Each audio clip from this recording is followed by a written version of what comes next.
வணக்கம் ஃப்ரெண்ட்ஸ். இன்றைக்கு மாடி தோட்டத்தில் பூத்திருக்கும் பூக்களையும் காய்களையும் வீடியோக்குள்ளார போய் பார்க்கலாம் வாங்க.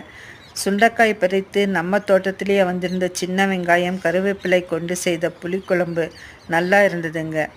பாருங்க, இந்த சின்ன டிராகன் செடியிலேயே பூக்கள் வந்துருச்சு. இன்றைக்கு பூக்கள் கலர் கலராய் பூத்திருந்ததுங்க. ரோஜா செடியும் மற்றும் வேறு சில வெரைட்டி பூக்களும் பூத்திருந்தது. ஆனால் மஞ்சள் ரோஸ், தஞ்சாவூர் பன்னீர் ரோஸ், ஜாதி மல்லி 2 வெரைட்டி செம்பருத்தி பூக்கள் தாங்க பறிக்க முடிஞ்சது. மழை ரொம்ப அதிகமாக பெய்ய ஆரம்பித்ததுனால பூக்களை பறிக்க முடியலைங்க. நான் எல்லா செடிகளுக்கும் இயற்கையாக தயாரித்த திட உரம் மற்றும் நேற்று வீடியோவில் காண்பித்த சில இயற்கை கரைசலும் தாங்க கொடுக்குறேன். நஞ்சில்லாத காய், பூ, பழங்களை வளர்ப்போம், பயனடைவோம். வீடியோவை லைக் பண்ணுங்கள், ஷேர் பண்ணுங்கள், சப்ஸ்கிரைப் பண்ணுங்கள். Enjoy gardening.